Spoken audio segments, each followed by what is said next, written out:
పరిశుద్ధుడును సర్వశక్తుడని యేసుక్రీస్తు నామంలో మీ అందరికీ వందనాలు తెలియజేస్తూ ఉన్నాను. Holy wings presents 40 days journey with Jesus అనే ఈ కార్యక్రమంలో ఈరోజు 8వ రోజు పాస్టర్ డేవిడ్ పాల్ గారు Emmanuel gospel and healing ministries Eluru నుంచి నీవు ఎందుకు సృష్టింపబడ్డావు అనే అంశాన్ని మన మధ్య వాక్యం అందించబోతూ ఉన్నారు. అందరం హృదయపూర్వకంగా ఆత్మీయంగా సిద్ధపడి ఈ వాక్యాన్ని విందాం. అపవాది ఎందుకు డిమోనిక్ ప్రపంచానికి వాడు హెడ్ అయ్యాడంటే చాలా జ్ఞానం గల్లోడు, వాడు వైజ్ మ్యాన్, వాడు అందుకే వాడు అలా హెడ్ అయ్యాడు. అయితే ఒకటి మీరు గుర్తుపెట్టుకోవాలి, వాడు పట్టణాలను పాడు చేస్తున్నాడు. ఆ పట్టణాలను పాడు చేయకుండా ఆఫ్ చేసేది దేవుని కుమారుడు ప్రభువైన యేసుక్రీస్తు. ఇప్పుడు ఆ బాధ్యత నీవు నేను తీసుకున్నాం. ఇప్పుడు మీరు ఒక విజన్లో పనిచేస్తున్నారు. కాకినాడ పట్టణాన్ని పాడు చేయకుండా మీరు ఏం చేసి అక్కడి నుంచి పని చేస్తున్నారు. మీ పట్టణాన్ని మీరు బాగు చేసుకోవాలని చూస్తున్నారు. నేను ఒక జర్నలిస్ట్ వచ్చాడు మా దగ్గరికి. ఆయన అంటున్నాడు, ఏలూరులో బాగా విచ్చలవిడితనం పెరిగిపోయిందండి, గంజాయి పెరిగిపోయింది సార్, ఏమన్నా మీలాంటి వాళ్ళు ఇలా పెట్టొచ్చు కదండి ఈ అవేర్నెస్ ప్రోగ్రామ్స్ అంటే. మా యవనస్తులు మేము కాపాడుకుంటున్నామండి, ఎందుకంటే వాళ్ళు మా మాట లోబడతారు కాబట్టి అన్నాం. అంటే అంత విచ్చలవిడితనం పెరిగిపోయేలా చేస్తున్నవేంటి? డిమోనిక్ ప్రపంచం పట్టణాలను పాడు చేయడానికి ప్రయత్నాలు చేస్తున్నాడు. అందులో మనం పనిచేసి ఆ పట్టణాన్ని మనం బాగు చేసుకుంటున్నాం. అది అందుకు దేవుడు మనం సృష్టించాడు. చూడండి, 1 కొరింథీ 15వ అధ్యాయము 25-26 వచనాలు.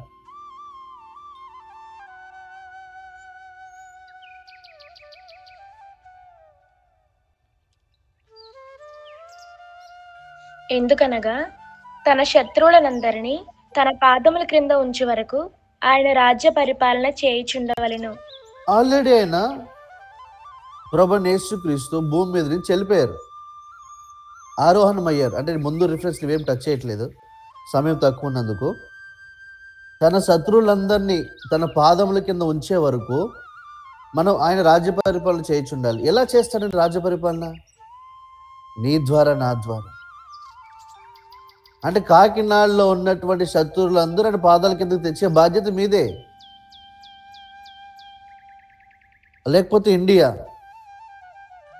ఇక మీరు ఎంత విజన్ పెట్టుకుంటారో, దేవుడు మీకు ఎంత విజన్ ఇస్తాడో అక్కడి వరకు మీరు పనిచేస్తూ అపవాదిని వాడి సామ్రాజ్యాన్ని మీరు కూలుస్తూ దేవుని యొక్క సింహాసనాన్ని మీరు ఏర్పాటు చేస్తూ ఆయన రాజ్య వ్యాప్తికి మీరు కృషి చేయాలి, పని చేయాలి, ఖచ్చితంగా దాన్ని స్థిరపరచాలి.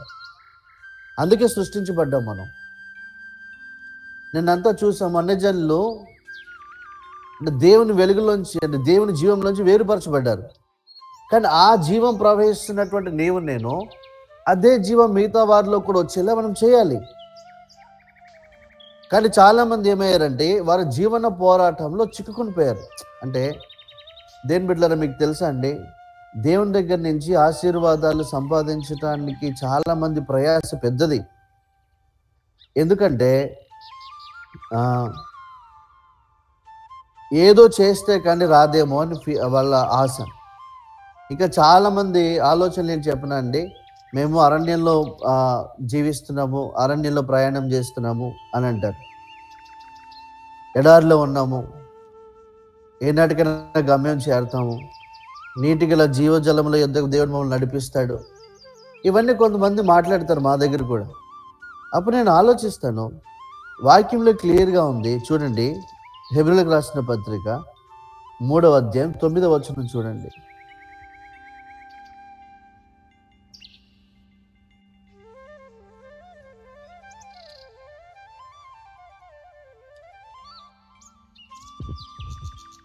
నలుబది సంవత్సరములు నా కార్యములను చూచి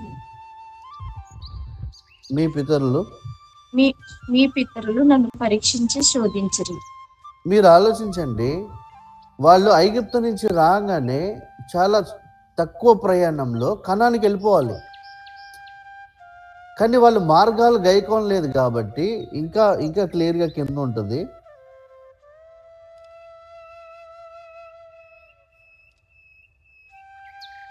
పదహారు వచనం చూడండి అమ్మా. 16, 17, 18 చూడండి. విని కోపము పుట్టించిన వారెవరు? మోషే చేత నడిపింపబడి ఐగుప్తులో నుండి బయలుదేరి వచ్చిన వారందరే కదా. ఎవరి మీద 40 ఏండ్లు ఆయనకు అప్పగించెను. పాపం చేసిన వారి మీదనే కదా వారి శవములు అరణ్యంలో రాలిపోయెను.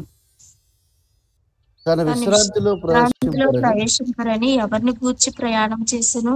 అవిధేయులైన వారి గూర్చియే కదా. కాగా అంటే ఆయన ఆయన ప్రమాణము అవిధేయులైన వారి గురించే చేశాడు. ఆయన విశ్రాంతిలోకి ప్రవేశించారని, రెస్ట్లోకి రారని.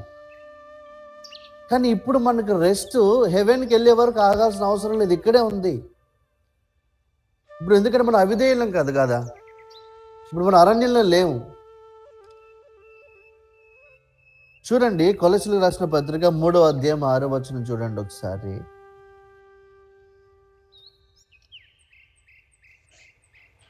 వాటి వలన దేవుని ఉగ్రత అవిధేయుల మీదికి వచ్చును. పూర్వము వారి మధ్య జీవించినప్పుడు మీరును వాటిని అనుసరించి నడుచుకుంటిరి. చూడండి, వీళ్ళ అరణ్యంలో తిరగడానికి కారణం అవిధేయత. మరి మనం ఎందుకు తిరగాలి అరణ్యంలో? మనమేం అరణ్యంలో తిరగాల్సిన అవసరం లేదు. అంటే ఏది కష్టపడాల్సిన, అంటే నేను అంటున్నాను, దేవుని దగ్గర నుంచి ఏదైనా పొందటానికి అది బహు కష్టంగా ఏమీ లేదు అంటున్నాను. ఎందుకంటే మనం అవిధేయత కుమారులం కాదు. మనం ప్రభువైన యేసుక్రీస్తు త్యాగాన్ని బట్టి, జీవాన్ని బట్టి నూతనంగా సృష్టించబడిన కుమారులము. ఇప్పుడు మనం అరణ్యంలో లేము. మనం సరిగా ఆలోచిస్తే హెబ్రీయులకు రాసిన పత్రిక 12వ అధ్యాయము 22వ వచనం మీరు చూడండి ఒకసారి. 22, 23. ఇప్పుడైతే సీమోనను కొండకును జీవము గల దేవుని పట్టణమునకును, అనగా ఇప్పుడైతే అనే మాట గుర్తుపెట్టుకోండి. ఇప్పుడైతే సీమోనను కొండకును, సియోను అనే కొండకి, జీవము గల దేవుని పట్టణమునకును, అనగా పరలోకపు యెరూషలేమునకును, వేవే కొలది దేవదూతల యొద్దకును, పరలోకమందు వ్రాయబడి ఉన్న జ్యేష్ఠుల సంఘమునకును, వారి మహోత్సవమునకును, అందరి న్యాయాధిపతి అయి దేవుని యొద్దకును, సంపూర్ణ సిద్ధి పొందిన నీతిమంతుల ఆత్మల యొద్దకును, క్రొత్త నిబంధనకు మధ్యవర్తి అయి యేసునొద్దకును, హేబేలు కంటే మరీ శ్రేష్టముగా పలుకు ప్రోక్షణ రక్తమునకును మీరు వచ్చి ఉన్నారు అన్నాడండి. వస్తారు అన్నాడా? వచ్చి ఉన్నారంటే ఆల్రెడీ ఏంటండి, ఇందరు సిస్టర్ గారు అన్నారు ఇంతకు ముందు, పాస్టర్ గారు ఆల్రెడీ వచ్చారండి అని. అంటే వచ్చేసి ఉన్నాను. అలాగే మీరు మళ్ళీ ఒకసారి వచ్చిన స్లోగా చదవండి అమ్మా. ఎక్కడెక్కడికి వచ్చి ఉన్నారో మనం తెలియాలి. మనం ఎక్కడెక్కడికి వచ్చేసి ఉన్నాము. ఇప్పుడైతే సియోను కొండకును, సియోను అనే కొండకి చాలా మంది పాటలు పాడతారు. సియోను ప్రయాణం, సియోను పాటలు పాడుచు సంతోషముగా ఏం చేయాలి? కానీ ఇప్పుడు సియోను ప్రయాణంలో లేవు, ఆల్రెడీ సియోనులో ఉన్నాం. నో సియోను ప్రయాణం. ఆ సియోను ప్రభువైన యేసుక్రీస్తు అని కూడా వ్రాయబడింది లేఖనాల్లో. అంటే ఆల్రెడీ గమ్యంలోనే ఉన్నాం. అంటే ఒక్కటేం చెప్పినా ఫిజికల్గా కనబడుతున్నాం ఇక్కడ, కానీ ఆత్మలో మన పొజిషన్ అక్కడే ఉంది. అందుకే ఏం గ్యాప్ లేదు దేవుడికి మనకి. చాలామంది దేవుని దగ్గర నుంచి అంటే ఒక ప్రేయర్ చేసినప్పుడు, మీరు ప్రార్థన చేస్తారు, ప్రార్థన చేసినప్పుడు మీరు 1 అవర్ చేస్తున్నారు, హాఫ్ అన్ అవర్ చేస్తున్నారో, లేదా 2 నిమిషాలు చేస్తున్నారు, 5 నిమిషాలు చేస్తున్నారో, మీరు తిరిగి బయటకు వచ్చేటప్పుడు విత్ జవాబుతో రావాలి. అంటే దేవుడు దర్శనాల ద్వారానో, కళల ద్వారా, స్వరం ద్వారానో, కళల ద్వారానో, అంటే ఆయన ఏదైతే మాట్లాడే విధానం ఉందో అనేక విధాలుగా, ఆ విధానంతో మీరు పొందుకొని బయటికి రావాలి.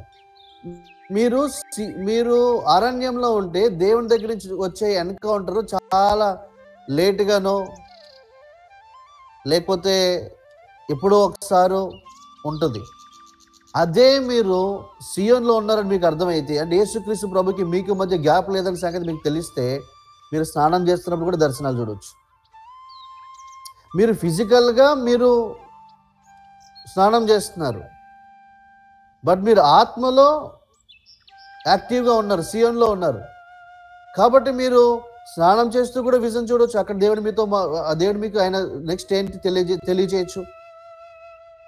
అంటే దేవునికి మీకు మధ్య ఉన్నటువంటి బంధం దూరం లేదు. ఇప్పుడు అక్కడ మనం ఎంత క్లోజ్గా ఉన్నాం అంటే, ఇప్పుడైతే సియోను అనే కొండకు, తర్వాత జీవము గల దేవుని పట్టణమునకును. జీవము గల అంటే ఆ పట్టణము జీవము గల దేవుని పట్టణం అంటే ఆడేమో పట్టణాలు పాడు చేస్తున్నాడు, ఈ లోకంలో ఉన్న పట్టణాలు, ఇక్కడ జీవం లేదు. కానీ మనం ఎక్కడి నుంచి ఆపరేట్ చేస్తున్నాం, మనం ఎక్కడి నుంచి వర్క్ చేస్తున్నాం చెప్పున? జీవము గల దేవుని పట్టణంలోంచి పనిచేస్తున్నాం ఈ పట్టణాల మీద. ఇప్పుడు మీరు కూడా ఆ విధంగానే పనిచేస్తున్నారు దర్శనంగా. దేవుని బిడ్డలు మీరు అందరూ దర్శనంగా పనిచేస్తున్నారు, ప్రభుకు మహిమ. గుర్తుపెట్టుకోండి, మీరు ఒకే తాత్పర్యంతో ఒకే విజన్తో ఉంటేనే మీరు అందరూ పూర్తి వరకు కొనసాగలుగుతారు. ఈ లోపల డిస్టర్బ్ చేసే మనుషులు అపవాదాలకు అప్పచెప్పుకొని తొందరపడి వెనుక మాట్లాడుతుంటారు కొంతమంది. అలాంటి వాళ్ళని మీరు ఎట్టి పరిస్థితుల్లో మీరు ఉపేక్షించకండి. చెప్పండి, వాళ్ళని సందేహించేవాడి కనికరంతో లాగమని వాక్యంలో ఉంది. కానీ అలాగని చెప్పి మీరు అన్ని విషయాలు యాక్సెప్ట్ చేయొద్దు. మీ విజన్కి అంటే ఎవరైతే బ్యాక్ టాక్ చేస్తారో వాళ్ళతో జాగ్రత్త. మీ దర్శనాన్ని పాడు చేసే ఏ అపవాది ఆలోచనకి మీరు అవకాశం ఇవ్వద్దు. ఈ దర్శనం ఎవరైతే భాగమైనారో వాళ్ళు, మీరందరూ ఏక ఆలోచన అంటే ఒకటే దర్శనాన్ని కలిగి ఉంటే ముందు ఒకటే ఆత్మలో మీకు బాగుండాలి. ఆ నెక్స్ట్ మీరు ఒకటే థాట్ వైజ్ ప్రాసెస్లో ఉండాలి. అప్పుడు మీ యొక్క విజన్ ఒక సిటీ నుంచి ఇంకొక సిటీకి, అలా విలేజెస్కి, అలాగే నేషన్ అంతా స్ప్రెడ్ అవుతుంది. ఎందుకంటే దర్శనం ఒక దగ్గర స్టాప్ అవడానికి వీల్లేదు. మీకు విజన్ ఉంటే ప్రొవిజన్ అదే వస్తుంది. దర్శనం ఒక దగ్గర స్టాప్ అవుతుంది అనుకోండి, మీరు చాలా చిన్నదాని కోసం పనిచేస్తున్నారని అర్థం. స్టార్ట్ అయింది చిన్నదే అవ్వచ్చు, కానీ వర్క్ పెద్దది అవ్వాలి, విస్తరించాలి. అంటే అది మీ ఫెయిత్ని బట్టి, మీరు ఏకాత్మగా మీరు ఉన్న దాన్ని బట్టి. దేవుని బిడ్డలారా, మనం జీవం గల దేవుని పట్టణం నుంచి ఆపరేట్ చేస్తున్నాము. నెక్స్ట్ చూడండి, అనగా పరలోకపు యెరూషలేమునకును. అనగా పరలోకపు యెరూషలేమునికి. చాలా మంది ఎదురు చూస్తున్నారు, ప్రభా మేము ఏ నాటికైనా నీ దగ్గరికి వస్తాం, ఇహలోకంలో ఉన్నటువంటి ఈ కష్టాలు, శ్రమలు, ఇబ్బందులు, అనారోగ్యాలు, అప్పులు ఇవన్నీ తప్పించుకుని చాలా మంది దేవుడు రాకడ కోసం ఎదురు చూస్తున్నారు. ఎందుకు చెప్పిన ఆయన మీద ప్రేమ కాదు, ముందు ఈ లోకం నుంచి బయటికి వెళ్ళిపోవాలని. ఎందుకు వచ్చిన బతికి ఇక్కడ అనుకుంటున్నారు. రానియండి, ఇవన్నీ ఎందుకు వచ్చింది అంటారు. అయ్యో దానికోసం కాదు, ఆయన ఏ నాటికైనా వస్తారు, దగ్గరలోనే ఉంది సమయం. కానీ దేవుడు మనల్ని ఎందుకు సృష్టించాడు అది ఎరిగి మనం పనిచేయాలి. అనగా పరలోక యెరూషలేమునికి వేల కొలది దేవదూతల యొద్దకును. అంటే మీరు ఏంజల్స్ కూడా మీకోసం పనిచేస్తున్నారు. ఏంజల్స్ కి మీరు దగ్గరగా ఉన్నారు. వేల కొలది దేవదూతల యొద్దకును, పరలోకమందు వ్రాయబడిన జ్యేష్ఠుల సంఘమునకును. జ్యేష్ఠుల సంఘం అంటే మునుపు ఎవరైతే పెద్దలు ఉన్నారో, హెబ్రీయులకు రాసిన పత్రిక 11వ అధ్యాయంలో రాశారు కదా, విశ్వాస లిస్ట్ అంతా వాళ్ళందరూ. అంటే మన మినిస్ట్రీస్ని మీరు ఆలోచించండి. మీరు చేసే పరిచర్య పౌలు గారు, పేతురు గారు చూస్తున్నారు అనుకోండి, మీ ఎంత గొప్ప ధన్యత అది. అంటే మీరు చాలా ఇంపార్టెంట్ పరిచర్య అని మీకు అర్థమైతే మనం చెప్పిన మాట. మీరు చేసే మినిస్ట్రీని జ్యేష్ఠుల సంఘమైనటువంటి పెద్దలు అందరూ చూస్తున్నారు అనుకోండి, ఓ ఇది ఇంపార్టెంట్ పరిచర్య భూమి మీద అని చూస్తున్నారు అనుకోండి, ఎంత ధన్యత. నేను ఒకసారి అంటే చాలా ఎవ్రీ టైం మాకు జరుగుతాయి అలాగో. ఒకసారి నేను మా మినిస్ట్రీలు తొలి దినాల్లో ఇద్దరిని పిక్ చేశాను నేను. అంటే విత్ హోలీ స్పిరిట్ పర్మిషన్, పరిశుధాత్మ నడిపింపుతో నేను ఒక ఇద్దరిని పిక్ చేసి వాళ్ళిద్దరికి కమ్యూనియన్ ఇవ్వడానికి నేను అనాయింట్ చేశాను వారిని. అప్పుడు అది బయట 6 బయట 21 days ఫాస్టింగ్ ప్లేస్లో 6 బయట. అప్పుడు ఇమ్మీడియట్గా అంత వాతావరణం బాగుంది, కానీ ఇమ్మీడియట్గా పైనుంచి చిన్న చిన్న తుపర్లు పడుతూ వచ్చాయి. వీళ్ళు అనుకున్నారు చాలా పెద్ద వర్షం పడిపోతుందేమని. నేను పడదు, జస్ట్ సైన్ అదని చెప్పాను. ఇమ్మీడియట్గా ఆకాశం నుంచి చిన్న చిన్న తుపర్ల లాంటివి కొంచెం అలా 1 నిమిషం అలా పడి అలా వెళ్ళిపోయింది. అప్పుడు మాకు తెలిసింది పరలోకంలో ఉన్నటువంటి జ్యేష్ఠులు ఈ పరిచర్యను వాచ్ చేస్తూ వాళ్ళు దీన్ని యాక్సెప్ట్ చేశారు. అక్కడ కూర్చున్న వాళ్ళందరూ షాక్ అయిపోయారు. అరే ఇవి ఎంత ఏంటండి, మేము చూడలేదు ఎప్పుడు అని. దేని బిడ్డలు గుర్తుపెట్టుకోండి, మనం చేస్తున్న పరిచర్యని అందరూ చూస్తున్నారు, మనం జీవిస్తున్న జీవితాన్ని అందరూ చూస్తున్నారు. ఎందుకంటే దూరంగా లేం మనం. ప్రభువుని యేసుక్రీస్తే కాదు, వాచ్ చేసే వాళ్ళు ఉన్నారు, ఏంజల్స్ ఉన్నారు, పెద్దలు ఉన్నారు. జ్యేష్ఠుల యొద్దకును, తర్వాత వారి మహోత్సవమునకును అందరు న్యాయాధిపతి అయిన దేవుని యొద్దకును అంటే ఇప్పుడు దేవుడి యొద్ద కూడా ఉన్నారు మీరు. సంపూర్ణ సిద్ధి పొందిన నీతిమంతుల ఆత్మల యొద్దకును సంపూర్ణ సిద్ధి పొందిన నీతిమంతుల ఆత్మల యొద్దకును క్రొత్త నిబంధనకు మధ్యవర్తి అయిన యేసు నొద్దకును హేబేలు కంటే మరీ శ్రేష్టముగా పలుకు ప్రోక్ష రక్తమునకును మీరు వచ్చి ఉన్నారు. అంటే ఎవ్రీ టైము ప్రభు మిమ్మల్ని చూస్తున్నప్పుడు నిన్ను నన్ను కాదు, ప్రభుని యేసుక్రీస్తు స్థానంలో చూస్తున్నారు. మనల్ని ఇండివిజువల్గా చూడట్లేదు ఆయన. మీరు ప్రార్థన చేయడానికి వెళ్ళినప్పుడు కూడా మీరు ఆయన స్థానంలోనే, కుమారుడు స్థానంలోనే ప్రార్థన చేస్తున్నారు. అందుకే మీకు ఈజీ థింగ్స్ అనేవి. దేవుడు కూడా పన్నుల్ని నమ్మట్లేదండి. చాలామంది మేము దాసుడము అంటున్నారు. మంచిదే లోపల, ఎందుకంటే యజమానుడు రిలేషన్ కూడా ఉంది ఆయనకి మనకి. కానీ అసలైన రిలేషన్ ఏంటి చెప్పనండి? తండ్రి కుమారుడు. ఎందుకంటే పన్నోడు ఎప్పుడైనా వదిలిపెట్టిపోతాడు, కానీ కుమారుడు వారసత్వం వదిలిపెట్టిపోడు. అందుకని మనల్ని కుమారుడు అనే ఆ విధంగా మనల్ని సృష్టించాడు. అది అంత ఈజీ కాదు వదిలిపెట్టిపోవడానికి. అందుకే సీమోను పేతురు ఎప్పుడైతే నీవు సర్వోన్నతుని దేవుని కుమారుడు అన్నాడో, యేసుక్రీస్తు ప్రభు రెస్పాన్స్ అనేది ఎలా ఉందంటే, నీ పరలోకం నుంచి ఇది బయలుపరచబడింది అని. ఈరోజు మీకు మాకు వచ్చినటువంటి ఈ వారసత్వ ఈ విధమైన సృష్టి మనకి పరలోకం నుంచి వచ్చింది. అది భూమి మీద త్యాగం ద్వారా. ఎందుకంటే వాడు పట్టణాలు పాడు చేస్తున్నాడు, మనం బాగు చేయాలి. యేసుక్రీస్తు ప్రభు ఈ భూమి మీద చేయాల్సినంత చేసి పరలోకం వెళ్ళి సింహాసనం మీద ఆసనుడు అయ్యారు. ఇప్పుడు మనం చేయాలి పరిపాలన. అంటే మనము ఆయన శత్రువులను ఆయన పాదాల కింద ఉంచే వరకు రాజ్య పరిపాలన చేయాలి. అది మన వర్క్. ఇప్పుడు మీలో చాలామంది ప్రభు కృపను బట్టి గవర్నమెంట్ టీచర్స్ ఉన్నారు, మిగతా ప్రొఫెషనల్స్ మీరు ఉండొచ్చు. అయితే దేని బిడ్డలారా, అంటే మీరు ఏం ప్రొఫెషన్ మీరు చేసినా మనకంటూ ఒక బాధ్యత ఉంది. అని చెప్పినా మనం రాజ్య పరిపాలన చేయాలి. అంటే మన శత్రువులు, ఆయన శత్రువులు మన శత్రువులు ఒకరే. ఆ శత్రువులను ఆయన పాదాల కింద ఉంచాలి. కాకినాడలో దేవుని సింహాసనాన్ని మీరు ఏర్పాటు చేయాలి. ఏలూరులో ఒక ఘోరమైనటువంటి ఒక ప్రాంతం ఉంది. అంటే అందరూ క్రిస్టియన్సే. పేరేటి క్రిస్టియన్ నగర్, టైటస్ నగర్, తీతు నగర్ అని అర్థం. అక్కడ గంజాయి, వ్యభిచారం, ఏమండి 30 సంవత్సరాలకి 35 సంవత్సరాలకి చచ్చిపోవటం. అంటే ప్రతి నెల 5 నుంచి 10 సవాలు ఆ టైటస్ నగర్లో. రౌడీయిజం. అయితే మేము డేర్ చేసి అక్కడికే పోయి 21 రోజులు ఉపవాస ప్రార్థనలు పెట్టాం. 21 days fasting prayers. 21 days fasting prayers మేము పెట్టినప్పుడు నవంబర్లో పెట్టాము, 2023 నవంబర్. అవి పెట్టినప్పుడు 3 నెలలు ఉన్నాం అక్కడ. అంటే ఒక కమ్యూనిటీ హాల్ కూడా మాకు ఇచ్చారు ఫ్రీగా. సో మేము అక్కడ వర్క్ చేసాం. 3 months ఉన్నాము. ఆ 3 monthsలో అండి వాళ్ళు నవంబర్లోనే చూసారు ఆ థింగ్. ఏమన్నారంటే, అయ్యగారు మీరు వచ్చిన దగ్గర నుంచి, అంటే అక్కడ చాలామంది మిగతా ఉన్నాయి, పరిచర్లు కూడా ఉన్నాయి, కానీ మీరు వచ్చిన దగ్గర నుంచి మేము గమనిస్తున్నాము, అంటే ఈ నెలల్లో కనీసం ఒక 5 శవాలన్నా వెళ్ళాలి మా టైటస్ నగర్ నుంచి బయటికి. ఎందుకు వెళ్తారు? హాస్పిటల్కి వెళ్తారు, మళ్ళీ చచ్చిపోయి వస్తారు. కానీ మీరు ఈ నెలలో ఒక్కరు కూడా చచ్చిపోలేదండి అని అన్నారు, సాక్ష్యం ఇచ్చారు. అలా మేము 3 నెలలు ఉన్నాం. 3 నెలల్లో ఒక్కరు కూడా చనిపోలేదు. అక్కడ ఉన్నటువంటి మరణపు దూతను బయటికి పంపించాం. అక్కడున్న మరణపు దూతని. ఆ తర్వాత అండి 3 నెలల తర్వాత, అంటే లోకల్ పాస్టర్స్ ఈయన ఇక్కడ రేజ్ అయిపోతాడేమో అని చెప్పి లోకల్ పాస్టర్స్ కొంతమంది అయితే, మాకు అంత అవసరం లేదులే అని ఏదైతే మాకు దేవుడు ప్లేస్ ఇచ్చారో మెయిన్ సెంటర్లోకి మేము వచ్చాం.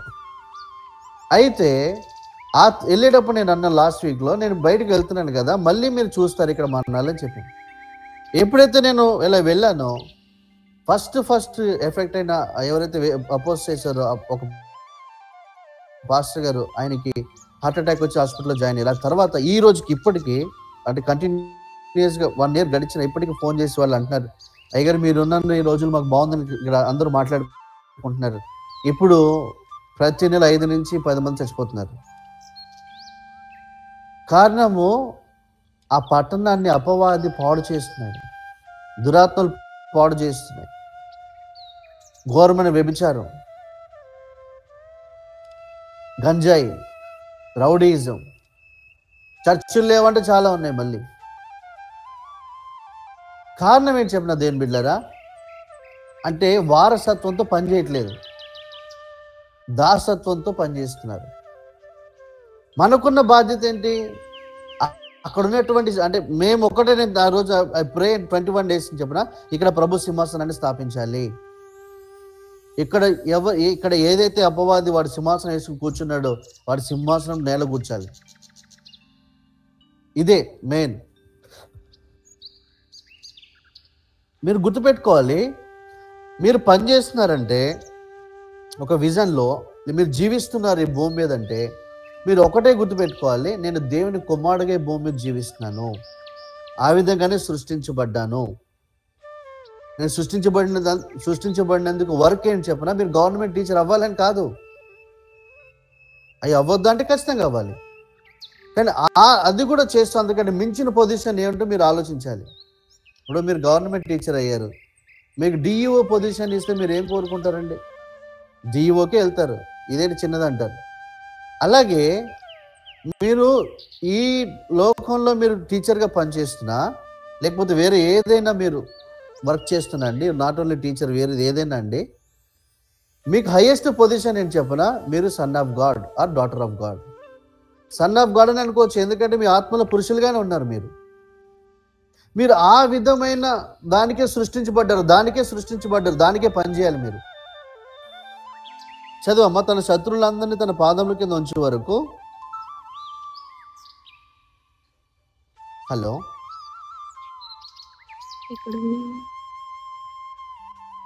మొదటి కొరింథీ 15:25 చదవండి ఒకసారి. 20 చదివారు కదమ్మా, 26 కూడా చూడండి. కడపట నశింపజేయబడు శత్రువు మరణము. కడపట నశింపజేయబడు శత్రువు అంటే అపవాది మెయిన్ ఎజెండా ఏంటి చెప్పిన, మనుషుల్ని మరణించేలా చేయటం. అది శరీరకంగానే కాదు, నరకానికి తీసుకెళ్ళటం. అదేమో దేవుని శత్రువుగా ఉంది. దేవుని శత్రువు మనకు కూడా శత్రువే. మరణ భయం ఏమి ఆవరించాల్సిన అవసరం లేదు. అది దేవుడికి ఫ్రెండ్ కాదు, దేవునికి శత్రువు. అంటే మనకి శత్రువు మరణం కూడా. మన శత్రువుని మన దగ్గర రానియకూడదు అంటిల్ ర్యాప్చర్ వరకు. ఇంకోటి ఏంటంటే, మరణం అనేది పాడి మీద పడుకునేది కదా, శవం కాదు. ఒక వ్యక్తి సజీవంగానే ఉంటాడు. అసలైన మరణం ఏంటి చెప్పిన, అతను వేదన పొందడం, శిక్షించబడటం, అది మరణం. అందుకే యేసుక్రీస్తు ప్రభు వారి మృతులను పాతిపెట్టుకొని నిమ్ము అన్నాడు. అంటే పాడ మీద ఉన్నోడు మృతుడే, మోసుకెళ్ళేవాడు మృతుడే. ఆయన ఆ విధంగా చూశాడు. ఇప్పుడు మనం కూడా బయటికి వెళ్తున్నప్పుడు చాలామంది వాళ్ళ కార్లు, బిల్డింగ్స్ చూస్తారు. ఓకే, అది మంచిదే, చూడండి. కానీ అంతకంటే మించి ఎందుకు చూడాలి చెప్పనా? ఒక చచ్చిపోయినోడు తిరుగుతున్నాడని వాడిని సరి చేసుకోవాలి. ఇప్పుడు వాడు బతికేలా చేయాలి అటువంటి వ్యక్తులని అనేది ఆలోచించాలి. నీలో ఉన్న జీవం వాళ్ళలోకి ప్రవహించాలి. వాళ్ళలో ఉన్నటువంటి చీకటి దాన్ని తొలగించేసి మనలో ఉన్నాం. దేవుడు మనకి ఏం చేశాడు చూడండి ఒకసారి. కొలస్సీలు రాసిన పత్రిక 1వ అధ్యాయం 13వ వచనం చూడండి.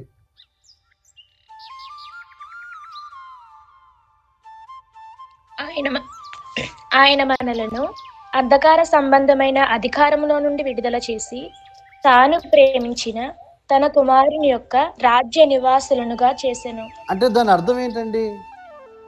అంధకార సంబంధమైన అధికారం నుంచి మనం విడుదల చేయబడ్డాము. ఆయన కుమారుని యొక్క రాజ్య నివాసులుగా చేస్తాడు కాదు. పరలోక రాజ్యం గురించి వెయిటింగ్ వద్దు, అది ఇక్కడే మనం చేయాలి. మనం ఆల్రెడీ ఇక్కడే ఉన్నాం. నెక్స్ట్ మనం వెళ్ళేది ఏంటి? ఎక్కడికి? 7 సంవత్సరాలు ఎత్తబడతాం. ఆ తర్వాత 7 సంవత్సరాలు ఇక్కడేమో శ్రమకాలం ఉంటుంది. ఆ తర్వాత మళ్ళీ భూమికి తిరిగి వస్తాం, 1000 ఏళ్ళ పరిపాలన చేస్తాం. ఆఫ్టర్ 1000 తీర్పుల తర్వాత మళ్ళీ పరలోకంలో ఉండవు. నూతన సృష్టి అయిన నూతన ఆకాశం, నూతన భూమిలో ఉంటాం. చాలామంది పర్మనెంట్ రెసిడెంట్ ఎక్కడ అంటే పరలోకం అనుకుంటున్నారు. కాదు, నూతన భూమి, నూతన ఆకాశం.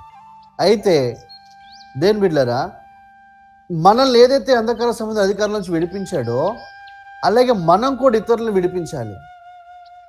ఆయన కుమారుని యొక్క రాజ్య నివాసులుగా మనం చేయాలి. అంటే ఎప్పుడైతే మనం అలా చేయగలుగుతామో, నా వాయిస్ వినిపిస్తుందండి? థ్యాంక్ యూ అండి. ఇక్కడ కొంచెం టెక్నికల్ ప్రాబ్లం ఉంది, మేము ఒక 2 days నుంచి అలా ఫేస్ చేస్తున్నాం ఇక్కడ. థ్యాంక్ యూ అండి, థ్యాంక్ యూ. అంటే దేవుడు మనం ఏదైతే విడిపించబడ్డామో మిగతా వాళ్ళు కూడా విడిపించాలి. మరి దానికి ఏంటి అయ్యగారు, సృష్టించినందుకు ఏంటి, అసలు ఈ విధంగా వర్క్ చేసినందుకు ఏంటి? దేని బిడ్డలారా, మీకు తెలుసా యేసుక్రీస్తు ప్రభుకి సమస్త సృష్టి మీద అధికారం ఇచ్చినట్టే దేవుడు మనకు కూడా ఇచ్చాడు అధికారం. చూడండి, ప్రకటన 22:12.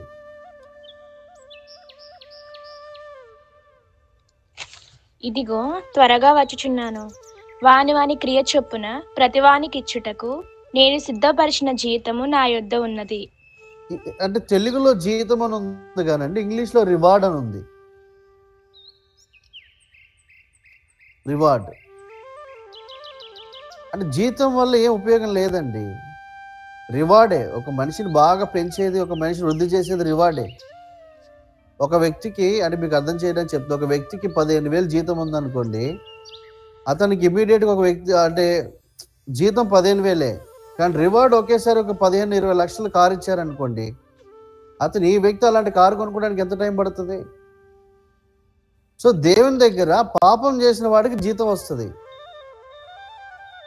కానీ వర్క్ చేసినటువంటి మనకి, అంటే వాని క్రియలు చెప్పిన చాలా మంది ఏమనుకుంటారంటే దేవుడు శిక్షిస్తాడేమో అని. క్రీస్తు యేసునందున్న వారికి ఏ శిక్ష విధి లేదు, మనకు కూడా లేదు. సో ఇప్పుడు మనకు వచ్చే రివార్డ్ ఏంటి అనేది మనం ఆలోచించాలి. ఏం వర్క్ చేస్తున్నాం మనం, అసలు రివార్డ్ ఏంటి చెప్పడా? ఆయన కుమారుడు అని పిలువబడింది రివార్డు, అంతకంటే పెద్ద రివార్డ్ ఏమీ లేదు. అయినా సరే ఆ తర్వాత రివార్డులు చాలా ప్రాబ్లం పెట్టారు. మీరు చూడండి, లూకాసు వార్త,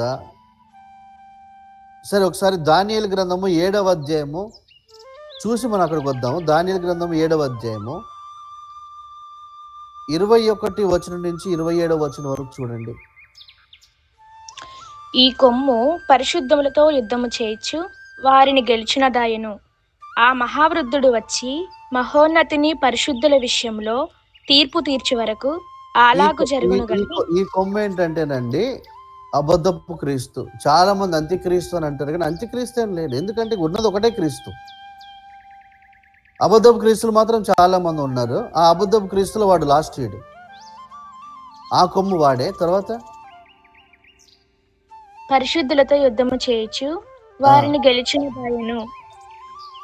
పరిశుద్ధులతో యుద్ధం చేయొచ్చు, వారిని గెలిచిన దాయను. తర్వాత ఆ మహావృద్ధుడు వచ్చి మహోన్నతిని పరిశుద్ధుల విషయంలో తీర్పు తీర్చు వరకు అలాగు జరుగును గాని, సమయము వచ్చినప్పుడు ఆ పరిశుద్ధులు రాజ్యము నేలుదరన్న సంగతి నేను గ్రహించి తిని. అంటే ఆ పరిశుద్ధులు మనమే. ఇది 21 అమ్మా, 21, 22 అండి. 22. ఆ పరిశుద్ధులు మనమే, రాజ్యాన్ని ఏలుతాం మనం. అంటే దేవుని రాజ్యంలో ఒక ఇంపార్టెంట్ పొజిషన్లో మనం ఉన్నాం. తర్వాత నేను అడిగిన దానికి ఆ పరిచారకుడు ఇలాగున చెప్పెను, ఆ 4వ జంతువు లోకములో తక్కిన ఆ 3 రాజ్యములకు భిన్నమగు 4వ రాజ్యమును సూచించుచున్నది. అది సమస్తమును అణగద్రొక్కుచు పగులగొట్టుచు లోకమంతయు భక్షించును. ఈ నీవు ఎందుకు సృష్టించబడ్డావు అనే మీరు పెట్టిన ఏదో ఉందండి సబ్జెక్టు, దీని మీద ప్రకటన గ్రంథం బేస్ చేసుకుని 21 రోజులు టీచ్ చేశాను నేను. అసలు మనం ఏంటి, మనకున్న ఐడెంటిటీ ఏంటి, 21 days టీచ్ చేశానండి. దేవుడు మన మీద పెట్టిన బాధ్యత ఏంటి, దేవుడు మనల్ని ఎందుకు రక్షించారు, మనల్ని ఎందుకు కుమారులు అనే వారసత్వం ఇచ్చి పిలిచారు. చదవండి ఒకసారి. 23 చదవమంటారండి? చదవమ్మా. నేను అడిగిన దానికి ఆ పరిచారకుడు ఇలాగున చెప్పెను, ఆ 4వ జంతువు లోకములో తక్కిన ఆ 3 రాజ్యములకు భిన్నమగు 4వ రాజ్యమును సూచించుచున్నది. అది సమస్తమును అణగద్రొక్కుచు పగులగొట్టుచు లోకమంతయు భక్షించును. ఆ 10 కొమ్ములు ఆ రాజ్యం నుండి పుట్టబోవు 10 మంది రాజులను సూచించుచున్నవి. కడపట ఈ 10 మంది రాజులు ఇవన్నీ చాలా పెద్ద విషయాలండి. అయితే మనది ఇప్పుడు చెప్పలేము కానీ కింద తర్వాత అమ్మా. ఆ రాజు మహోన్నతునికి విరోధముగా మాట్లాడుచు మహోన్నతుని భక్తులను నలుగగొట్టును. అతడు పండుగ కాలములను న్యాయ పద్ధతులను విచారణ చేయు బూనుకొనును. వారొక కాలములు అర్ధకాలము అతని వశమున నుంచబడుదురు. అతని అధికారము నశింపచేయుటకును నిర్మూలము చేయుటకును. ఒక కాలము అర్ధకాలం అంటేనండి, అంటే ఒక కాలం అంటే ఒక సంవత్సరం, అర్ధకాలం అంటే హాఫ్ ఇయర్ అండి, 3.5 years. అంటే మీరు నెక్స్ట్ ఎప్పుడైనా అర్థం చేసుకోవాలంటే. తర్వాత అమ్మా, ఆకాశం అంతటి క్రిందనున్న రాజ్యమును అధికారమును రాజ్య మహాత్యమును మహోన్నతుని పరిశుద్ధులకు చెందును. పరిశుద్ధులకు చెందును. ఆ మహోన్నతుని పరిశుద్ధులు మనము. ఆకాశము కిందనున్న రాజ్యం అంతా మనదే. నేను నిన్న చెప్పాను మీతోటి, 3 రాజ్యాలు ఉన్నాయి భూమి మీద. ఒకటి అపవాదిది, అంటే మెయిన్ దేవుంది, అపవాదిది మనిషిది. మనం అపవాదిని కొలసి 1:13 చూసాము. అంధకార సంబంధం అధికారం నుంచి, అంటే అపవాది రాజ్యం నుంచి వాళ్ళు విడిపించేశాడు ఆయన. నెక్స్ట్ ఇప్పుడు ఉన్నదాల్లో ఏం చెప్పిన, ఒకటి మనిషి రాజ్యము, రెండోది దేవుని రాజ్యం. మనిషి రాజ్యాన్ని కూడా బేస్ చేసుకుని బతకొద్దు. మనిషి రాజ్యాన్ని బేస్ చేసుకుని బతికేది కూడా కష్టమే, ఎందుకంటే చంపేస్తారు మనుషుల వాళ్ళు. మీరు తినే ఫుడ్లో క్యాన్సర్ కారకాలు పెట్టేది వాళ్ళే, మళ్ళీ జబ్బు వచ్చింది హాస్పిటల్లో జాయిన్ చేసి చంపేది కూడా వాళ్ళే. హైబ్రిడ్ ఫుడ్ చేసి చాలా పెద్దవి ఇస్తున్నట్టుగా చేసి తొందరగా ఉత్పత్తి చేస్తున్నవాడిని చేసి, అంటే అది ఇప్పటి నుంచి జరుగుతుంది కాదు, ఇంచుమించు 200-300 years నుంచి బ్యాక్ నుంచి జరుగుతున్నటువంటి ప్లాన్స్ ఇవన్నీ. జనాభా పెరుగుతుందనే విషయం చూపిస్తున్నారు, కానీ దాని వెనుక డిమానిక్ థింగ్స్ అని, అంటే అపవాది వాడి సామ్రాజ్యము మనిషి సామ్రాజ్యంతో కళ్ళగలిపి పనిచేస్తుంది. ఇప్పుడు మనము ఇండివిజువల్గా, అంటే ఎవరి మీద ఆధారపడకుండా ఇండివిజువల్గా మనం దేవుని రాజ్యాన్ని స్థాపింపబడుకుంటూ వెళ్తున్నాం. అంటే ఫస్ట్ మీకు అందులో మీరు అనుభవించాల్సింది చెప్పిన ఆరోగ్యం. అందుకని చెప్పాడు, మీరు ఎలీషా గారు ఏదైతే తిన్నాడు విషపు కూర, ఆయన ఏం హాని కాలేదో, అలాగే ఇప్పుడు మనం తినే ఫుడ్ కూడా కృతజ్ఞతాస్తుతులు చెల్లించేదో పవిత్రపరచబడుతుంది. దానివల్ల మనకి ఆ ఫుడ్ వల్ల మనకి హాని లేదు. లేకపోతే ఇప్పుడు తినే ఫుడ్లో అన్నిట్లో కలిపేశారు, విత్తనాల్లో కలిపారు, అన్నిట్లో ఉన్నాయి. అన్నిట్లో జబ్బు పడాలంటే అంటే స్లో పాయిజన్, రోజుకింత పాయిజన్ ఎక్కిస్తారు చూసారా, అలాగే ఎక్కిస్తున్నారు ఇప్పుడు మనిషి ఫుడ్లో. దాని వెనుక మీరు, అంటే ఎలాగ మీరు అందరూ ఎంప్లాయీస్ కాబట్టి అవేకెన్ ఇండియా మూవ్మెంట్ అని ఒక టెలిగ్రామ్ గ్రూప్ ఉంది, అలాగే వాయిస్ ఆఫ్ రెవల్యూషన్ అని ఒక టెలిగ్రామ్ గ్రూప్ ఉంది. మీరు అందులో జాయిన్ అయితే ఈ అవేకెన్ ఇండియా మూవ్మెంట్లో చాలా, ఇండియాలో ఉన్నటువంటి చాలా సైంటిస్టులు ఉన్నారు. అంటే డిమానిక్ ప్రపంచం, అంటే ప్రపంచంలో డిమానిక్ ప్రపంచం, అంటే డిమానిక్ అంధకార సంబంధమైన రాజ్యము మనిషి రాజ్యంతో కలగలిపి ఏం పని చేస్తున్నారు, ఏం తెలియజేస్తున్నారు, అసలు లోతుగా వాళ్ళు మనుషుల్ని చంపడానికి లీగల్గా ఏం చేస్తున్నారు ఈ సైంటిస్టులు అందరూ బయట పెడుతున్నారు, డాక్టర్స్ బయట పెడుతున్నారు. అవేకెన్ ఇండియా మూవ్మెంట్ అని ఒకటి ఉంది. అందులో హిందూస్ ఉన్నారు, ముస్లిమ్స్ ఉన్నారు, క్రిస్టియన్స్ ఉన్నారు, మనకంటే లేఖనాలు ఉన్నాయి, కానీ వాళ్ళు ప్రత్యక్షంగా చూస్తున్నారు కాబట్టి అవి చెప్తున్నారు బయటికి. ఇవన్నిటిలోంచి మనం విడిపిస్తున్నాం ప్రజల్ని, దేవుని రాజ్యంలోకి ప్రవేశింపజేస్తున్నాం. మీరు నాట్ ఓన్లీ రక్షణే చేయట్లేదు, వాళ్ళు వారసత్వంలో కూడా మీరు తీసుకొస్తున్నారు, నష్టాల నుంచి బయటపడేస్తున్నారు. మీకు తెలుసా దేవుని బిడ్డలారా, ఇంకా చాలా థింగ్స్ బయట చేయడానికి వాళ్ళు రెడీగా ఉన్నారు. అంటే లాస్ట్ టైం కరోనా ఎలా చేశారో అలాంటి థింగ్స్ చేయడానికి రెడీగా ఉన్నారు. చాలా మంది బిల్ గేట్స్ 100 కోట్ల బైబిల్ కొనుక్కున్నాడు. దీని అన్నిటికీ మూల కారణం బిల్ గేట్సే. అందులో బయట పెడుతున్నారు. కొన్ని ట్రిలియన్స్ అనేవి సంపద వాడు ఇన్వెస్ట్ చేస్తున్నాడు విత్తనాల్లో, పంటల్లో, అంటే అగ్రికల్చర్ డిపార్ట్మెంట్లో బిల్ గేట్స్ చేస్తున్నాడు. 100 కోట్ల బైబిల్ కొనుక్కుని బిల్ గేట్స్ చదవట్లే. మీరు ఒకసారి అవేకెన్ ఇండియా మూవ్మెంట్కి వెళ్తే, అంటే మీరు చదువుకున్న వ్యక్తులు కూడా చెప్తున్నాను, మీరు అందులో గమనిస్తే టెలిగ్రామ్ గ్రూప్లో ఉంటే ఎన్ని విషయాలు బయటకు వస్తున్నాయో. లాస్ట్ టైం కొన్ని ఇంటర్వ్యూస్ వచ్చాయి, ఈవెన్ హిందూస్ బయట పెట్టారు, ఆ పేర్లు కూడా బయట పెట్టారు. ఇంకా కొన్ని సంవత్సరాలకి ఇవి చేస్తారు ఈ భూమి మీద. లాస్ట్ టైం ఫైనాన్షియల్ మినిస్టర్, ఆర్థిక మంత్రి నిర్మలా సీతారామన్ ఏం చెప్పిందంటే, వాళ్ళ హస్బెండ్ ఏం చెప్పాడు, చాలా గ్రేట్ జర్నలిస్ట్ అతను బయటకు వచ్చి చెప్పాడు, నాకు తెలిసి నెక్స్ట్ టైం ఎలక్షన్ ఉండకపోవచ్చు, నెక్స్ట్ టైం ఎలక్షన్స్ అనేవి ఉండకపోవచ్చు అన్నాడు. మనము ర్యాప్చర్కి చాలా దగ్గర ఉన్నాం. ఇందులో చదివినటువంటి దానియేలు గ్రంథంలో ఆ కొమ్ము బయటపడడానికి రెడీగా ఉన్నాడు వాడు. విత్ ఇన్ షార్ట్ స్పాన్లో. అంటే యేసుక్రీస్తు ప్రభు ఎప్పుడు వస్తాడు చెప్పిన, యుద్ధాలు ఉన్నప్పుడు రాడు. మత్తయి సువార్త 24 అధ్యాయం మీరు చూస్తే లోకమంతా నెమ్మదిగా ఉందన్నప్పుడు వస్తాడు. అంటే నెమ్మదిగా ఉన్నప్పుడే కదా బాగా రెస్ట్ తీసుకుంటారు. మీరు కరోనా టైంలో చాలా మంది ప్రార్థనలు చేశారు, ఉదయం చేశారు, నైట్ చేశారు. దేవుడి పట్ల భయం కాదు వాళ్ళకి, కరోనా పట్ల భయం, బయటకైతే చచ్చిపోతారేమో అని. కాబట్టి నెమ్మదిగా ఉన్న టైంలోనే వస్తాడు ఆయన. ఎందుకు నెమ్మదిగా ఉన్న టైంలో వస్తాడు? అప్పుడు మంచిగా పడుకుంటారు కదా, రెస్ట్ తీసుకుంటారు. కానీ బాధ్యత ఉన్న కూడా పని చేయలేడు. కాబట్టి నెమ్మదిగా ఉన్న టైంలో ఒక ట్రంపెట్ మోగుతుంది, ఆ ట్రంపెట్లో మనం ఎత్తబడతాం. దాని దగ్గరగా ఉంది అది. సో మనం లేఖనాలను గమనిస్తున్నటువంటి దర్శనం ఉన్న మనము, దేవుని రాజ్యంలో, దేవుని రాజ్యం కోసం సృష్టించబడిన మనం అన్ని విధాలుగా జ్ఞానం కలిగి జీవించాలి. బయట విషయాలు మనకెందుకు అయ్యారు, ఓన్లీ వాక్యం, వాక్యంలోనే ఉన్నాయి ఇవన్నీ.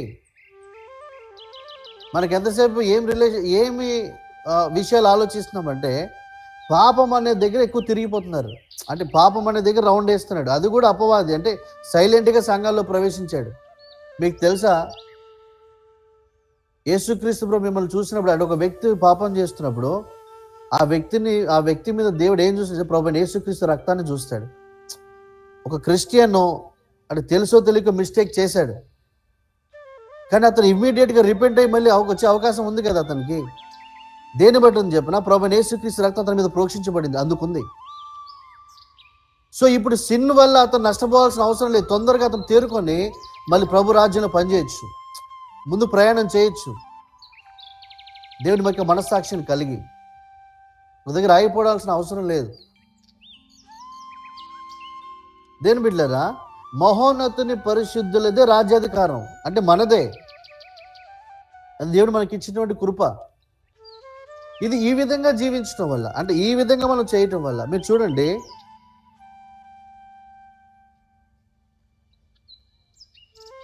లూకా సువార్త 19వ అధ్యాయము 11వ వచనం నుంచి చూడండి.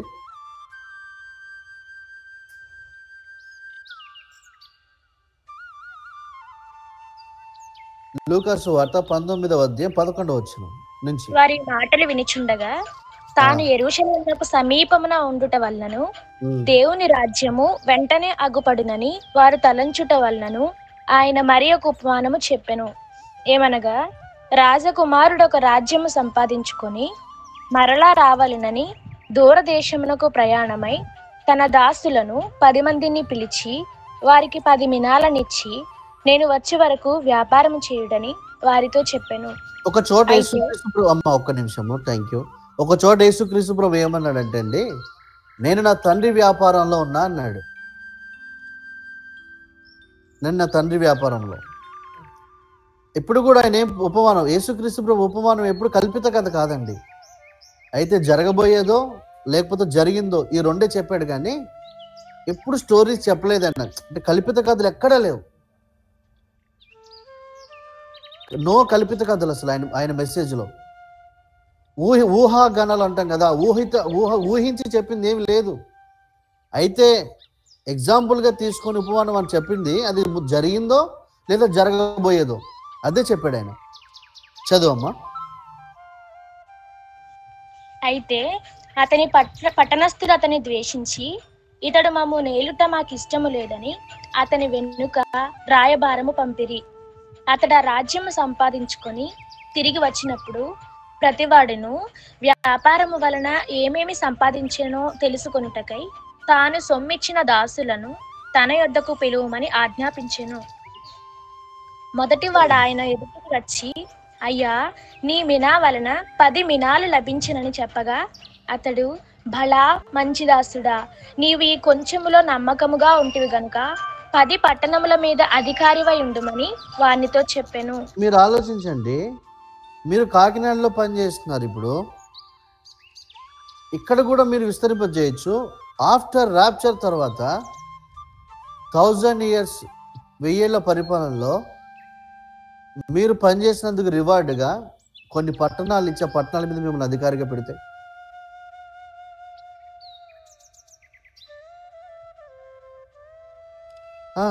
ఆయన అదే చెప్తున్నాడు. నువ్వు నమ్మకంగా ఉన్నావు, బలా నమ్మకం మంచిది. అసలు 10 cities నీకు ఇచ్చాను నేను. మీరు కాకినాడలో మీ ఫ్లెక్సీ ఉందనుకోండి, పెద్దగా బోర్డు బయట, అంటే పాలిటీషియన్స్ ఉండే చోట, అసలు ఎంతమంది చూస్తారు మిమ్మల్ని? మీరు కూడా చాలాసార్లు చూసుకుంటారు, ఇది నాదే కదా. మీరు ఒకసారి ఆలోచించండి, ఇక్కడ పట్టణాలను పాడు చేసేవాడిని అడ్డుకొని ఈ పట్టణాలు మీరు బాగు చేస్తున్నారు. మీకు రివార్డుగా దేవుడు దాన్ని ఇంకా పెంచి సిటీస్ యాడ్ చేసి వాటన్నిటిపైన మిమ్మల్ని పెడుతున్నాడు. చాలా మంది ఫీలింగ్ ఏంటి చెప్పితే, పరలోకం వెళ్ళి ఎక్కువ స్తుతిస్తామేమని. ఉండవండి అక్కడ స్తుతించడం. చాలా యాక్టివిటీస్ ఉన్నాయి మనకి ర్యాప్చర్ తర్వాత. చాలా ఇప్పుడు ఏం చేస్తున్నాం మనం, తర్వాత చేస్తాం. చాలా ఇప్పుడు చేసేది చాలా తక్కువ, తర్వాత చాలా పవర్ఫుల్గా చాలా చేస్తాం మనం యాక్టివిటీస్. ఓన్లీ వెళ్ళి అక్కడ తెల్లబట్టలు వేసుకొని ఆ సింహాసనం ఎదుటుండి ఓన్లీ స్తుతిస్తాం అనుకోకండి. ఆకాశ మహాకాశంలో పట్టజాలిన దేవుడు మన దేవుడు, ఆయనలో మనం జీవిస్తున్నాం. ఆయనలో అంటే ఆయనలోనే అన్ని యాక్టివిటీస్ జరుగుతున్నాయి, ఆయనలోనే. కాబట్టి మనం ఎత్తబడిన తర్వాత చాలా యాక్టివిటీస్ ఉన్నాయి మనకి. ఎత్తబడిన తర్వాత సో మీరు దేవుని కోసం పనిచేస్తున్నారు, ఆయన వారసత్వాన్ని బట్టి. అందుకే మీరు సృష్టించబడ్డారు. వేరే తాత్పర్యం ఏమీ లేదు, ఇంకా వేరే ఇంటెన్షనే లేదు. ఎవరికి ఇవ్వాల్సిన ఘనత దేవుడు వారికి ఇస్తాడు.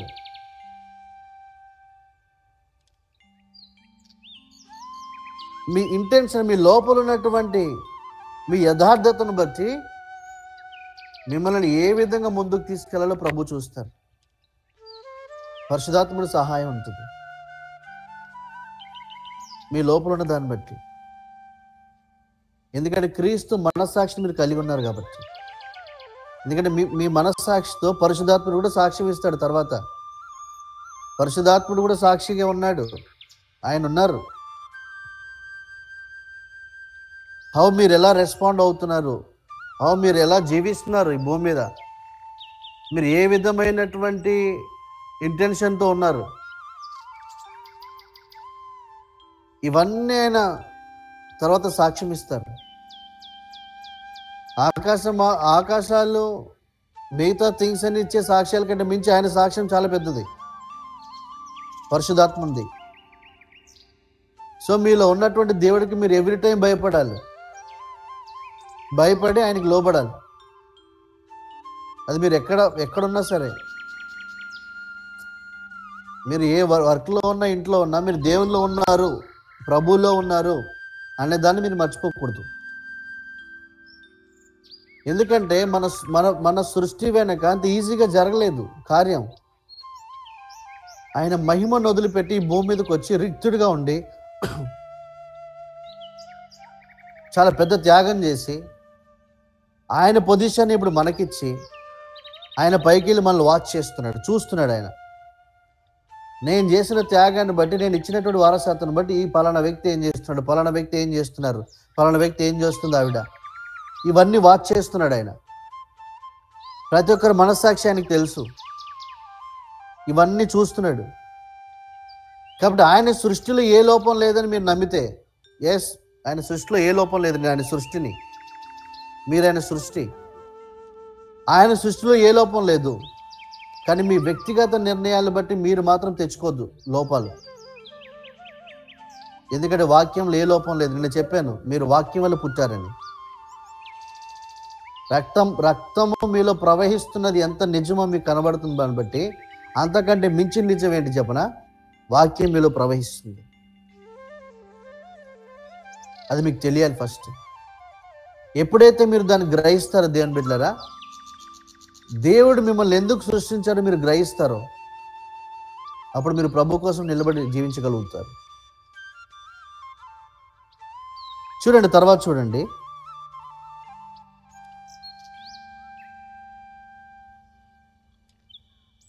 తర్వాత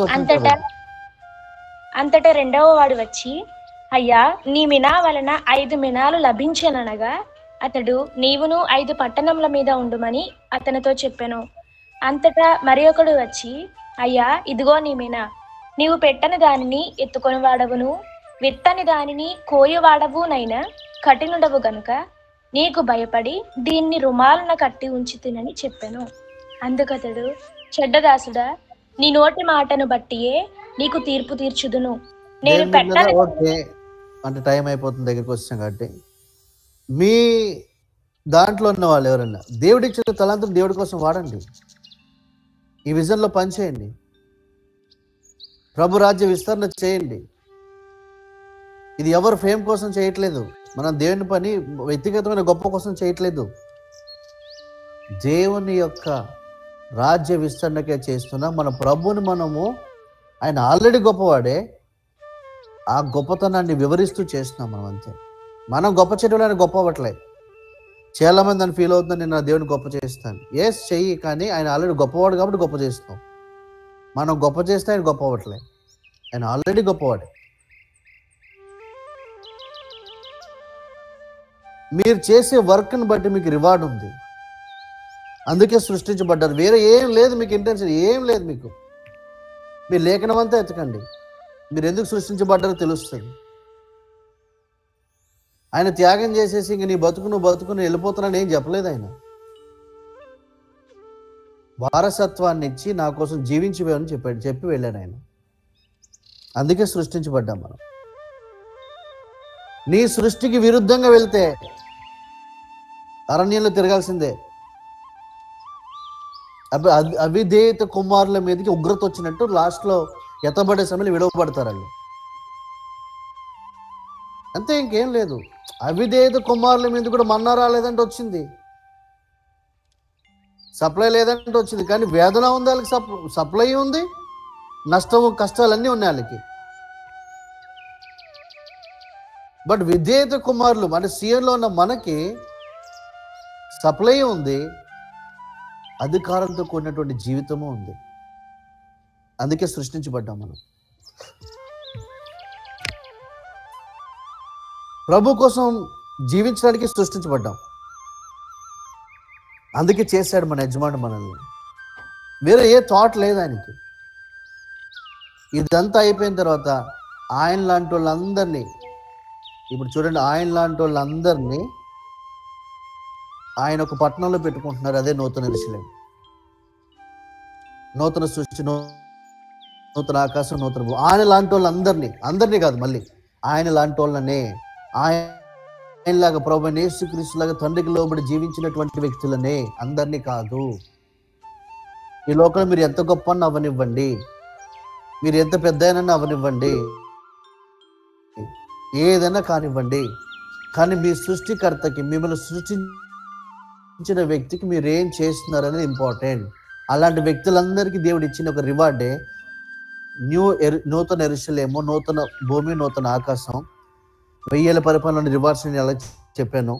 ఇంకా చాలా థింగ్స్ ఉన్నాయి, చాలా యాక్టివిటీస్ ఉన్నాయి మనకి. అందుకే సృష్టించబడ్డాం. వేరే ఏ రీజన్ లేదు మనం సృష్టించడానికి. ఈ లోకంలో బాగా అది కూడా ఇముడు ఉంది. దేవుని బిడ్డలారా, మీకు తెలుసా అండి, దేవుడి విశ్వాసాన్ని ఎందుకు ఆవగింజతో పోల్చాడు తెలుసా? మొదట నీ విశ్వాసం అంటే ఆ ఆవగింజ నుంచి ఒక వృక్షం అవుతుంది. వృక్షమే కాదు, ఒక అడవి కూడా అవుతుంది. ప్రభునాథ్ అదే అన్నారు. ఒకప్పుడు నేను ఒక వృక్షమే అనుకున్న, ప్రభునాథ్ అన్న నువ్వు ఒక అడవిలాగా విస్తరిస్తావు అన్నాడు. అది ఎక్కడి వరకు వెళ్ళాలో మాకు తెలుసు, ఎందుకంటే మా దేవుడు మాకు బయలుపరుస్తున్నారు. దేవుని బిడ్డలారా, మీరు ఒకటి గుర్తుపెట్టుకోవాలి, దేవుడి కోసమే మీరు జీవించాలి. అది మీ ఎవ్రీ డే మీరు మనసులో పెట్టుకోవాలి. ప్రతిరోజు మీరు నెమరు వేసుకోవాలి. అంటే ఆహారాన్ని ఎలా అరిగించుకుంటుందో ఒక పశువు, అంటే ఎలాగ నెమరు వేస్తుందో, నేను దేవుని కోసమే జీవించలేదు, అందుకే నేను సృష్టించబడ్డానని మీరు నెమరు వేసుకోవాలి. అది అరిగించుకోవాలి మీరు. కొంతమందికి అరగట్లేదు, జీవన వ్యాపారంలో చిక్కుకోవడం వల్ల అరగట్లేదు, వాళ్ళకి కష్టమవుతుంది. నేను మీరు ఒకటి గుర్తుపెట్టుకోండి, నేను ముగించేసిన టైం అయిపోతుంది. ఒక్కసారి మీరు దేవుని కోసం జీవించడం మొదలు పెట్టండి, మనశ్శాంతి అంటే ఏంటి మీరు అనుభవిస్తారు. ప్రయాసపడి భారం మోసుకున్న సమస్త జనులారా నా ఎద్దుకు రండి, నేను మీకు విశ్రాంతిని ఇస్తానన్నాడు కదా. అసలు అది ఒరిజినల్ ట్రాన్స్లేషన్లో ఆ వాక్యానికి అర్థం ఏముందంటే, మతంలో ఉన్న వారులారా బయటికి రండి, నాలో మీరు వేరవ్వండి మతానికి, అప్పుడు నేను మీకు నిజమైన విశ్రాంతి అంటే ఏంటో చూపిస్తాను. ఒరిజినల్ ట్రాన్స్లేషన్లో, మెసేజ్ ట్రాన్స్లేషన్లో ఉన్న అర్థం అది. I will show you A real rest. నిజమైన విశ్రాంతి మీకు చూపిస్తాను మీకు నేను. ఒక్కసారి మీరు ప్రభు కోసం జీవించడం మొదలు పెడితే మీరు ఎంత శాంతి అనుభవిస్తారు, విశ్రాంతి, రెస్ట్ మీరు అనుభవిస్తారు మీ లోపల. రెస్ట్, డివైన్ రెస్ట్ ఒక్కసారి రుచి చూస్తే ఇంకా మీరు లోకంలో ఉన్న థింగ్స్ మీద మీరు ఎక్కువ వెళ్ళలేరు. కష్టం ఇది, అటువైపు వెళ్ళటం చాలా కష్టం, అటువైపు వెళ్ళటం చాలా. ఎందుకు మీ లోపల మీరు దేనికోసం మీరు చూడండి, లోకంలో మీకు ఆ రెస్ట్ లేదు, అరణ్యంలో రెస్ట్ లేదు, లోపల విశ్రాంతి లేదు. కానీ వన్స్ మీరు మీకున్న వారసత్వంలో మీరు జీవించడం మొదలు పెడితే, మీరు అందుకే సృష్టించబడ్డారని తెలిస్తే, ఆ విధంగా మీరు సృష్టించబడిన దానికి మీరు న్యాయం చేస్తే, మీ లోపల ఉన్నటువంటి విశ్రాంతి, ఆ రెస్ట్ మీరు ఎక్స్ప్లెయిన్ చేయలేరు బయటికి. అట్లాంటి రెస్ట్ మీరు అనుభవిస్తారు. ఆ రెస్ట్ పెరుగుతుంది కానీ తగ్గదు. ఎప్పుడైతే సమాధానం, కృప మీలో మీ నుంచి విస్తరిస్తుందో, మీరు ఎంత మీరు ప్రశాంతత అయిపోతారు, ఎంత లోపల ప్రశాంతత అయిపోతారు. కాబట్టి పదవచ్చిన వాడికి సప్లై ఉన్నట్టు చూడండి. మీకు ఒకటి సింపుల్గా లోకల్ చెప్పి ముగించేస్తున్నా. కార్పొరేటర్ స్థాయి ఉన్న వాడికి ఒక సప్లై కదా, సీఎంకి ఒక సప్లై, కేటగిరీ సప్లై, సెక్యూరిటీ కానీ మిగతా థింగ్స్ కానీ. దేవుని రాజ్యంలో మీరు ఇంపార్టెంట్ అయ్యే కొద్దీ, అంటే మీరు సృష్టించబడిన దాని నుంచి మీరు ఎదుగుతున్న కొద్దీ, ఫలిస్తున్న కొద్దీ మీ సప్లై లెవెల్ కూడా మారిపోతుంది. దేవుడు మీకు ఇచ్చే సప్లై లెవెల్. ఎందుకు? విజన్ ఉన్నవాడికే ప్రొవిజన్ వస్తుంది. దర్శనం లేనివాడికి ఏ సమకూర్పు రాదు, దర్శనం ఉన్న వ్యక్తులకే సమకూర్పు వస్తుంది. మీరు చిన్నది స్టార్ట్ చేయాలనుకుంటున్నా. ఒకప్పుడు నేను ఒక 4 years బ్యాక్ ఏలూరు అడుగు పెట్టినప్పుడు ఏం తెలియదు ఇక్కడ మాకు. అప్పుడు జాబ్ చేస్తూ నేను టీవీ మినిస్ట్రీ చేసేవాడిని. అప్పుడు ఏ సంఘం లేదు, కానీ ఖచ్చితంగా నేను టీవీలో వాక్యం చెప్పాలి, ఎందుకంటే సంఘం లేదు, మీడియాను వాడుకోవాలి. అందుకని ఇంత మీడియా ఖర్చు అయ్యేది. నేను జాబ్ చేస్తూ అందరూ కొన్ని డబ్బులు మీడియా పరిచయం చేసేవాడిని, టీవీ కట్టేవాడిని. అప్పుడు ఆ దినాల్లో దేవుడు ఒక అతను లేపి, ఎక్కడో హైదరాబాద్లో ఉన్న వ్యక్తి, నాకు ఎప్పుడో బాగా పరిచయమైన వ్యక్తి, అప్పట్లో నెలకింత పంపించేవాడు. అది నాయి కూడా జోడించిన టీవీలో వాక్యం చెప్పేవాడు. అప్పుడు దర్శనం అదే, ఇంక వేరే ఏ పని లేదు, జాబ్ చేయాలి, అది చేయాలి, అది చెప్పాలి. కాబట్టి ఇది అక్కడి నుంచి స్టార్ట్ అయ్యాను. ఈరోజు ఇంకా అలా దేవుడు లెవెల్ టు లెవెల్ తీసుకుని వెళ్తున్నారు. కారణం ఏంటి చెప్పండి? మనకు దర్శనం ఉంది. ఫుల్ ఫ్లెడ్జ్డ్ ఒకేసారి కాలేదు, కానీ చిన్న దాంతోనే దేవుని పని చేయాలి, స్టార్ట్ చేయాలి, ఆగకూడదు. నా దేవుడు నాకు ఇచ్చిన బాధ్యతను నెరవేర్చాలి. దేని మీద గుర్తుపెట్టుకోండి, మీరు ఏదైనా చేయండి, కానీ అది మీ తండ్రి అంగీకరించాలి, మీ తండ్రి ద్వారా అది అంగీకరించబడాలి. ఎప్పుడైతే అది జరుగుతుందో, దేవుడు మిమ్మల్ని సృష్టించినటువంటి మీ సృష్టికర్తకి మీరు న్యాయం చేసిన వాళ్ళు అవుతారు. లేకపోతే తర్వాత అన్ని లెక్కలే, అన్ని చిట్టబద్దులు ఉన్నాయి. లెక్క అప్పచెప్పేవాడేమి ఏమి ఎరగని వాడు కాదు, ఆయనకు అన్నీ తెలుసు. సో మీరు ఆయన దగ్గరకు వచ్చేసరికి మీరు అన్ని విధాలుగా అన్ని లెక్క అప్పచెప్పాలి ఆయనకి. ఆయన లెక్కలు వేరుగా ఉన్నాయి, మనస్సాక్షిని బట్టి ఉంది, వాక్యాన్ని బట్టి ఉంది, ఉన్నాయి ఆయన దగ్గర లెక్కలు. కాబట్టి గుర్తుపెట్టుకోండి, నేను ముగించేస్తున్నాను. మీరు ఎందుకు సృష్టించబడ్డారనేది ప్రతిరోజు నెమరు వేసుకుంటూ లైఫ్ని కొనసాగించండి. భయపడండి ప్రభుకి, రాజ్య విస్తరణ చేయండి, అధికారంతో చేయండి. ఆ పని బానిసత్వంతో చేయొద్దు, అధికారంతో చేయండి, ధైర్యంగా చేయండి, విశ్వాసంతో చేయండి. మీరు పలికే ప్రతి మాట బయట పనిచేస్తుందని పలకండి. బయటికి విశ్వాసంతో పనిచేస్తుంది ఖచ్చితంగా. మీరు పలికిందే జరుగుతుంది. అటువంటి అధికారం కలిగిన వ్యక్తులుగా ప్రభు మిమ్మల్ని చేశారు. హల్లెలూయా. చక్కని వాక్య భాగాలను అందించిన దైవ సేవకులకు హృదయపూర్వక ధన్యవాదాలు.